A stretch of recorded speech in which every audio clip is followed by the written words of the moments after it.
Coming up on Network Africa.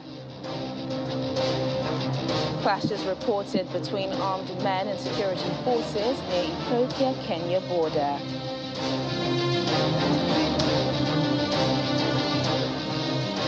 Food shortage in Kenya leads to price hikes and long queues. Plus,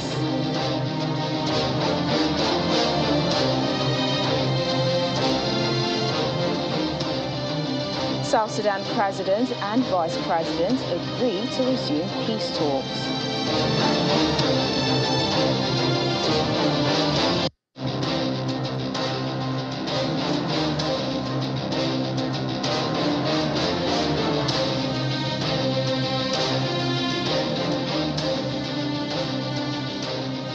Hello and welcome to the program. I'm Teniola Shoboale. We begin in East Africa, where clashes between armed men and security forces have been reported in the southern Ethiopian town of Moyale, close to the border with Kenya. A local official says the armed men were members of the rebel group Oromo Liberation Army. It's unclear if there were any casualties. The incident is yet another indication of rising insecurity in the southern and western part of the country. A humanitarian truce agreed between the government and Tigrayan forces has ignited hope for a resolution to the 17-month civil war in the north. But in Oromia, the country's most populous region, clashes have continued to be reported between government forces, which include the army and regional police, and the OLA. There are concerns that instability in multiple places could worsen the humanitarian crisis across the country. And in neighboring Kenya, long queues at filling stations are being reported across major towns as the country's fuel crisis worsens. Although there are conflicting reasons as to why the shortage is being experienced, President Uhuru Kenyatta says it's due to the global crisis occasioned by Russia's invasion of Ukraine. The national oil storage company Kenya Pipeline says there is enough stock, and the regulator EPRA warning any company hoarding the oil with deregulation. Analysts say delayed subsidies promised by the government to oil marketers to cushion consumers from the effects of the global crisis is causing the shortages. And the Ugandan government, together with the UN Refugee Agency and other partners, are working to help about 10,000 Congolese refugees in the country's southwest Kisoro district. The refugees fled violent clashes in the Democratic Republic of Congo that began last week. According to UNHCR, an additional 36,000 people have been displaced within the DRC.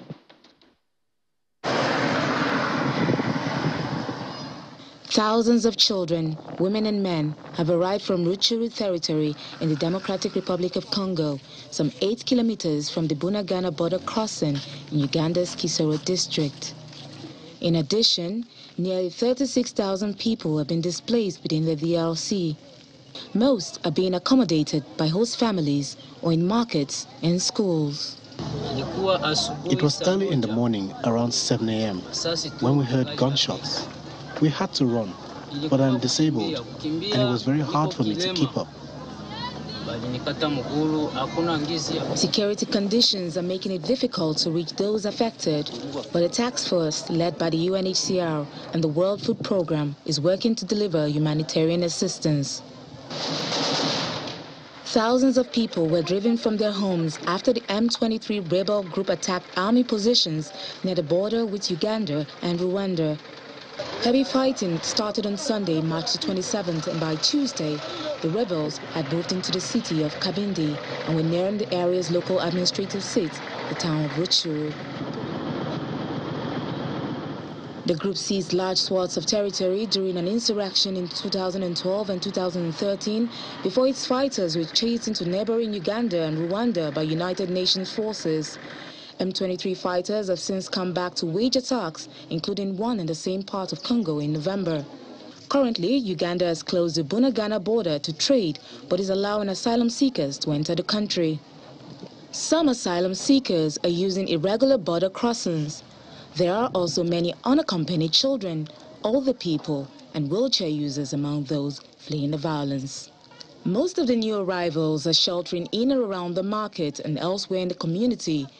As with many previous incidents, they want to stay close to the border so that they can more easily get news of what is happening in their villages, in the hope that they can return home soon.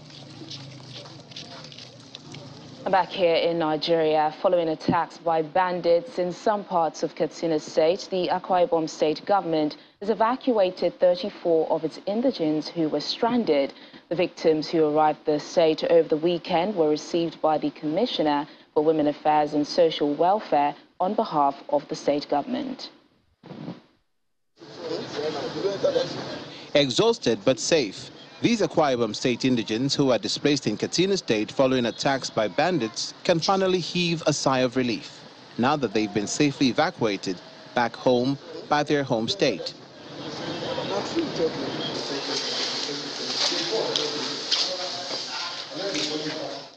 This surely was not the way they pictured their return, but with their houses, shops and other sources of livelihood either vandalized or burnt by bandits, all they can lay claim to are the bags. Some of the returnees recount their ordeal.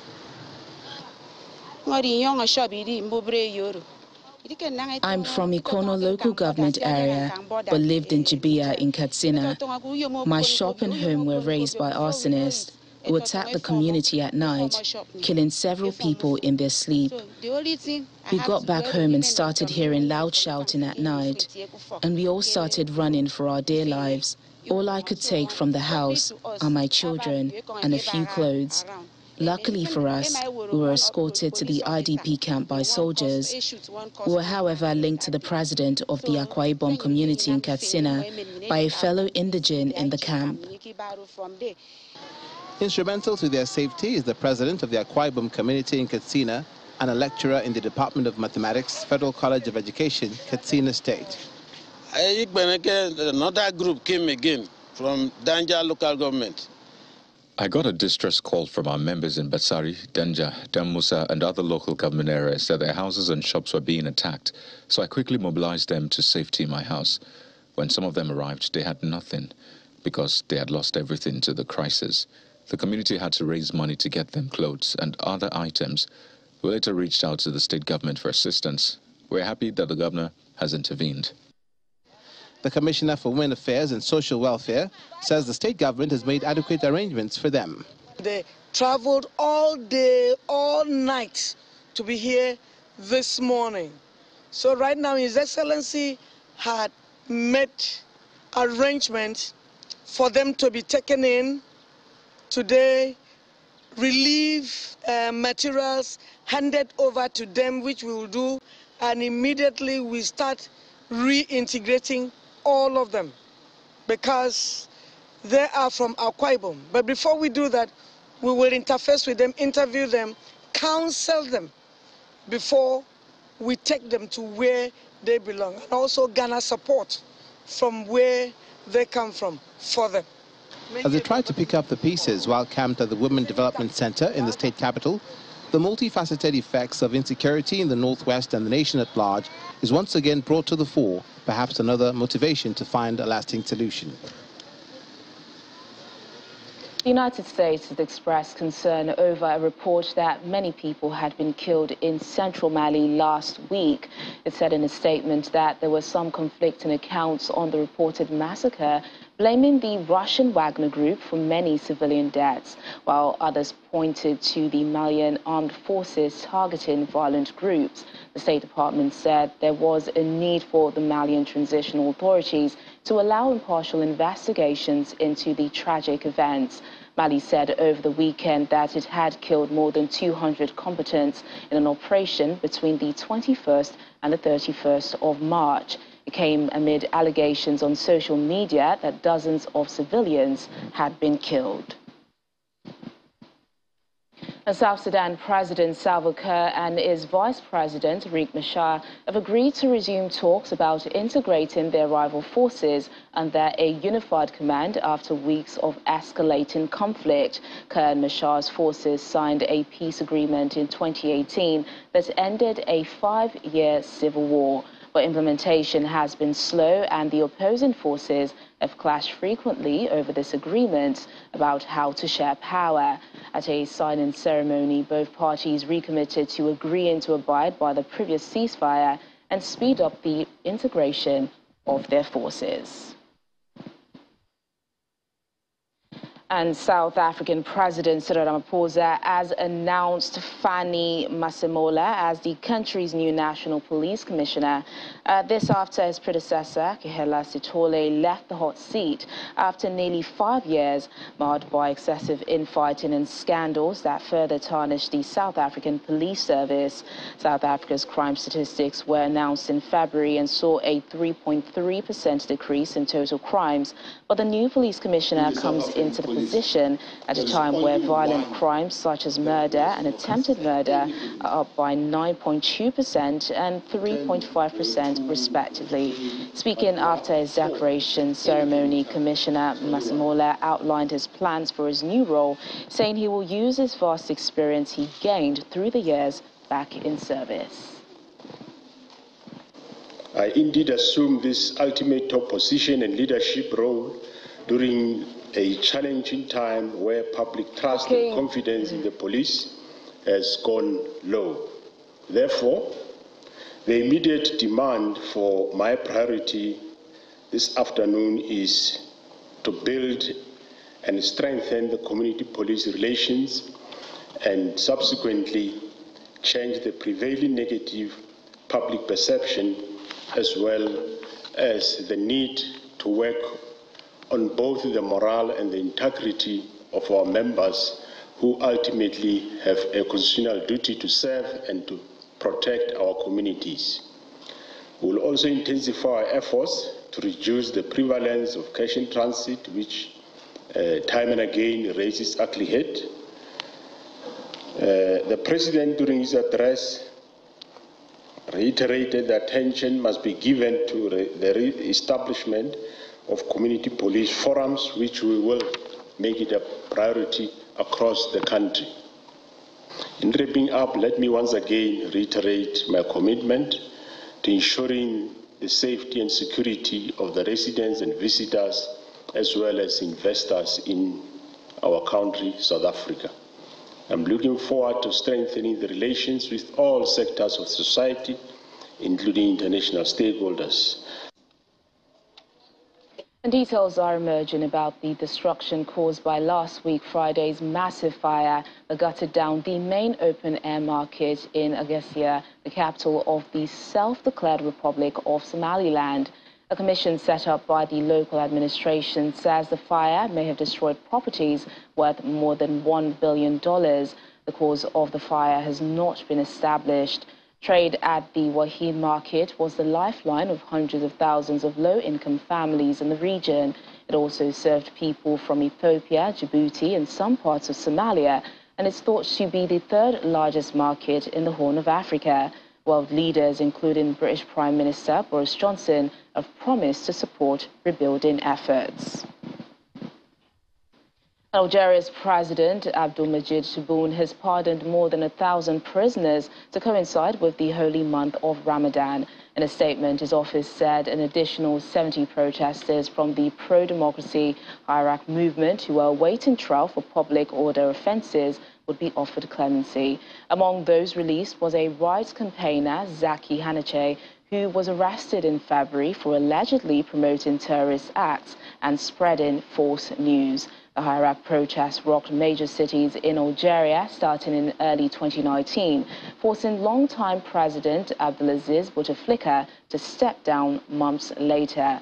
Protests continued even after President Tebboune came to power. He was rejected by the Iraq, who regarded him as an extension of the old political system. As also come on the program, we head to Madagascar's southern coast, where volunteers have stopped shifting dunes threatening to swallow. Thanks for staying with us. The head of the UN Refugee Agency has asked Europe to be generous and welcoming to other migrants just as it has with Ukrainian refugees following the death of dozens of African migrants at sea. It comes after 90 people died in international waters of the Mediterranean Sea after setting off from Libya in an overcrowded boat. The medical charity MSF says that only 4 people were rescued from the raft on Saturday. Thousands of African migrants have been trying to cross the Mediterranean in recent years in search for a better life in Europe. Some manage to reach their destinations, but hundreds die each year in the dangerous journey in overcrowded vessels. And on Madagascar's southern coast, shifting dunes threaten to swallow homes and fields, while volunteers have stopped the encroaching sand with plants. According to the UN's expert climate panel, Madagascar, an island with a population of 13 million, faces more frequent droughts and extreme weather events in the future. Fields, homes, wells, and even tombs are gradually being buried on the shifting sand dunes in this windswept stretch of Madagascar's southern coastline until the local community fought back, armed only with plants and elbow grease. According to the communities, these dunes play a negative role when it comes to the protection of cultural spaces. First of all, the tombs. Some tombs were buried in the sand. The community is very attached to other customs, especially the places where they put ancestors to rest. So it's really very important for the community.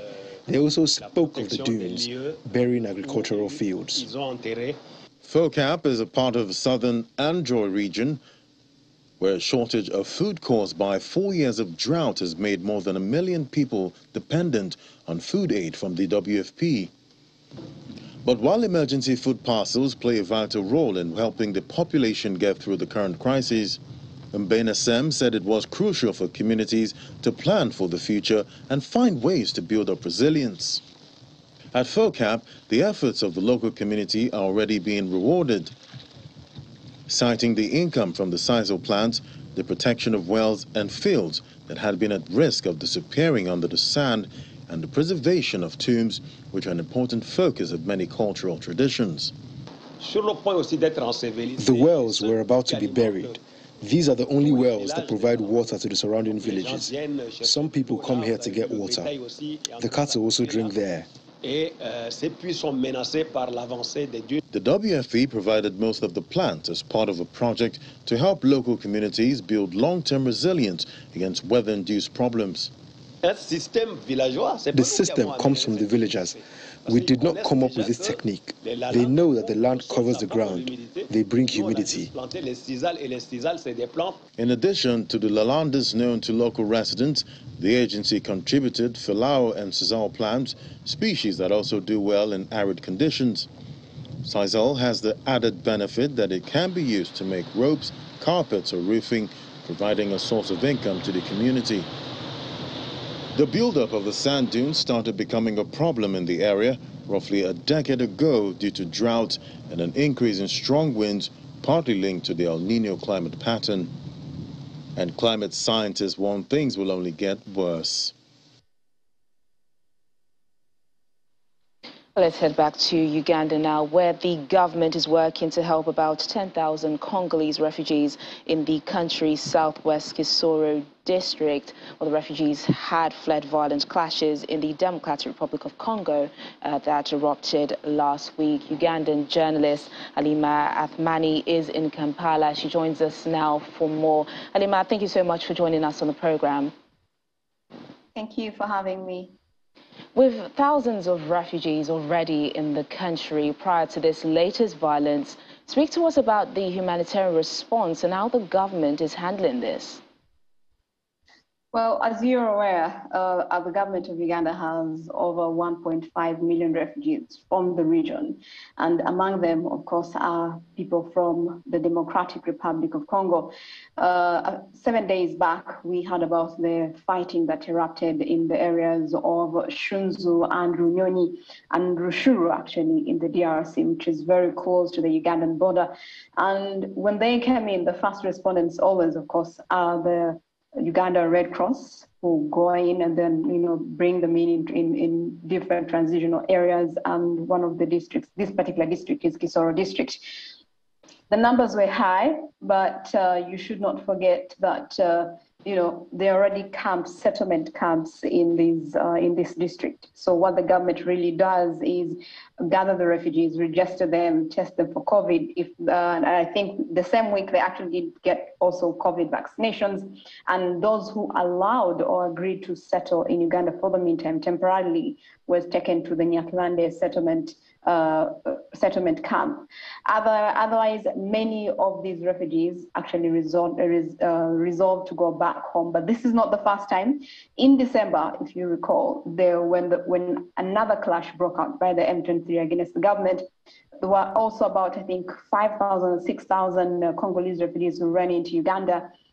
And when they did, a day later, their leaders came and said, we have restored peace in these areas, please come back. And some of them went back. But now we're seeing some are back, and they're now back in Uganda with these latest clashes, but some are also resolving to go back. What is interesting is that when they decided to go, I think that was on the third day when, the gunshots, there was a lull in gunshots. Some of them went, but without their luggage. So they went, and then when they realized it was not very peaceful, then they came back. So that's basically what's happening. But the government is really working, even with little finances and funds to help the refugees, because it's such a huge population for a small country like Uganda to handle. Yeah, like you said, there seems to be some back and forth here. We are hearing that the government in Kinshasa is asking the refugees to regain their villages. But, some people are reluctant. What are you hearing from that? Which is very true. So on April 1st, today is the 4th, that is for 3 days back, the rebels actually called for a ceasefire. They declared a ceasefire after several days of clashes with the army in the Eastern Democratic Republic of Congo. The group said it was seeking dialogue with the government and that it had withdrawn its troops from the combat zone in order to avoid new confrontations with the Congolese army. But this is not the first time. These clashes have been going back and forth. I think that and this is actually the result of the M23 was right from the Second Congo War in 2003, and then we got into another war. It took us 2009. There were clashes, and then around 2012, 2013, there were concerted efforts by neighboring countries such as Uganda and Kenya to try and resolve these issues. There was an amnesty. There was a peace deal that was signed, but there was still disagreements between the two governments. And so we'll continue to see this, back and forth. And I think when in 2013, the M23, when they signed the peace deal with the government of DRC, it was mainly aimed to, among others, demobilize the group and ensure that all their fighters get amnesty. But the DRC government pushed back, saying there'll be no blanket amnesty. So those who are presumed to have committed criminal behavior in terms of international law, which includes war crimes or crimes against humanity, the government said will not be reinserted into society. Also, remember that the M23 were actually a part of the government army in the DRC. And so they mutinied in 2012, and that's how the clashes have continued. And until now, we see, these on and offs. Of course, the most recent one, the M23 claimed that the government actually went and attacked their camps, and so they retaliated by attacking two military installments in the DRC, and these areas were actually just very close to Uganda. And I think that day you could actually hear gunshots on the Ugandan side, the Uganda side, and that's how bad it was, and people were just fleeing. So hopefully there will be no clashes, but with the M23, you just never know what happens. All right, then, Ugandan journalist Halima Athmani, thank you so much for joining us and clarifying that for us on the program. Thank you.